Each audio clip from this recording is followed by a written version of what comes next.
사랑하는 새벽나라 친구들 반갑습니다. 7월 9일 목요일 새벽나라 말씀을 나눌 김재승 목사입니다. 저는 중학교 2학년 때 하나님께 이러한 기도를 드린 적이 있습니다. 하나님, 제가 오늘 이 게임을 할 수 있도록 상황과 환경을 열어주신다면 반드시 10명을 전도하겠습니다. 너무나도 황당한 기도였죠. 제가 이 기도를 왜 드리게 되었냐면 제가 너무나도 하고 싶은 게임이 있었는데 그 게임이 계속 실행이 안 되는 것이었습니다. 분명히 어제까지만 해도 잘 되던 것이었는데 오늘 안 되다 보니 너무나도 간절해졌고 결국 이 말도 안 되는 기도를 올려드리게 되었습니다. 그런데 더 놀라운 것은 그 기도를 드리자마자 게임이 실행되었다는 것입니다. 지금 돌아보니 그때 왜 그런 기도를 드렸는지, 그리고 하나님께서는 왜 그런 기도에까지 응답하셨는지 이해하는 것이 쉽지는 않습니다. 하지만 분명한 것은 하나님께서는 우리의 기도를 들으신다는 것입니다. 오늘 여러분의 기도는 어떠한 내용으로 채워져 있나요? 그리고 앞으로 우리의 기도는 어떠한 내용으로 채워져 가야 할까요? 오늘 말씀을 통해서 알아보도록 하겠습니다. 오늘 나눌 말씀의 제목은 무엇을 구하나요? 입니다. 함께 본문을 읽겠습니다. 오늘의 말씀은 시편 143편 1절에서 12절입니다. 오 여호와여, 내 기도를 들으시고 내 기도에 귀 기울이소서. 주의 신실하심과 주의 의로 내게 응답하소서. 주의 종이 심판을 받지 않게 하소서. 살아있는 사람 누구도 주 앞에 의로운 사람이 없습니다. 적들이 내 영혼을 괴롭혔습니다. 내 생명을 땅바닥에 내리꽂았고 죽은 지 오래된 사람들처럼 나를 어둠 속에서 살게 했습니다. 그러니 내 영혼이 깊이 실망하고 내 마음이 속에서 절망합니다. 내가 지난 날을 기억하며 주께서 하신 모든 일들을 묵상합니다. 주의 손으로 하신 일들을 생각합니다. 내가 주께 손을 뻗습니다. 내 영혼이 바짝 마른 땅같이 주를 목말라 합니다. 셀라. 오 여호와여, 어서 빨리 응답하소서. 내 영이 죽어가고 있습니다. 주의 얼굴을 내게서 숨기지 마소서. 내가 저 아래 구덩이에 빠지는 사람들과 똑같이 될까 두렵습니다. 내가 주를 의지하니 아침에 주의 변함없는 사랑을 듣게 하소서. 주께 내 영혼을 올려드리니 내가 가야 할 길을 보여주소서.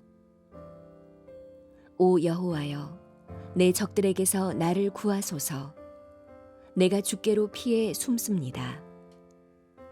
나를 가르쳐 주의 뜻대로 하게 하소서. 주는 내 하나님이십니다.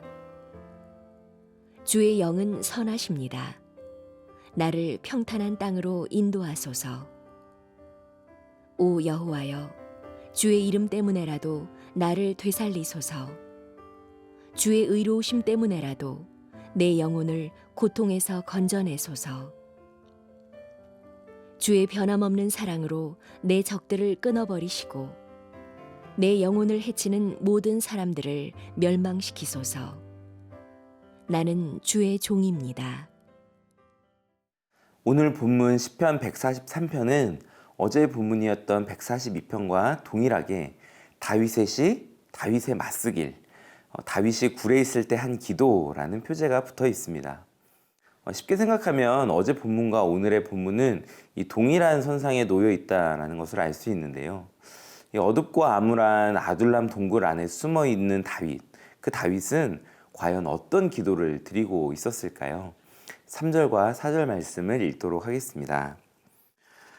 적들이 내 영혼을 괴롭혔습니다. 내 생명을 땅바닥에 내리꽂았고 죽은 지 오래된 사람들처럼 나를 어둠 속에서 살게 했습니다. 그러니 내 영혼이 깊이 실망하고 내 마음이 속에서 절망합니다. 다윗은 그동안 자신이 어떤 상황에 처해 있었는지 탄원하고 있습니다. 그런데 그 주체를 적들이라고 표현을 하고 있습니다.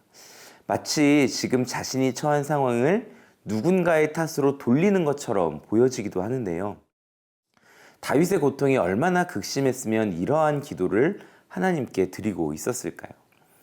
그러나 다윗은 또 즉각적으로 5절과 6절을 통해서 자신의 그러한 마음을 또 돌이키고 있습니다. 어떠한 상황이나 환경에서든지 하나님만 의지하겠다고 고백하고 있습니다. 사랑하는 새벽나라 친구들, 옛말에 핑계 없는 무덤은 없다라는 말이 있죠. 무슨 일이든지 간에 핑계거리를 찾으면 핑계될 것은 많이 있습니다. 하지만 언제까지고 내 인생의 고통을, 내 인생의 실패를 다른 사람 탓만 하며 핑계대고 있을 수는 없습니다. 완전한 해결자이신 하나님을 찾아가야 하는 것이죠.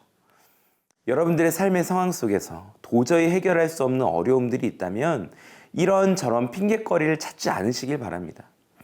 핑계를 대기보다는 그 상황 자체를 가지고 하나님 앞에 나아가 무릎 꿇기를 소망합니다. 그러면 하나님께서 일하실 것입니다.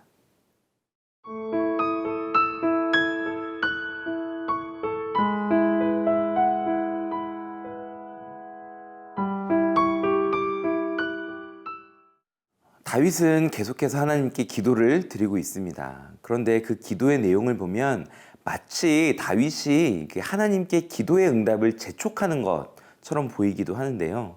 우리 7절 말씀을 함께 읽어볼까요? 오 여호와여, 어서 빨리 응답하소서. 내 영이 죽어가고 있습니다.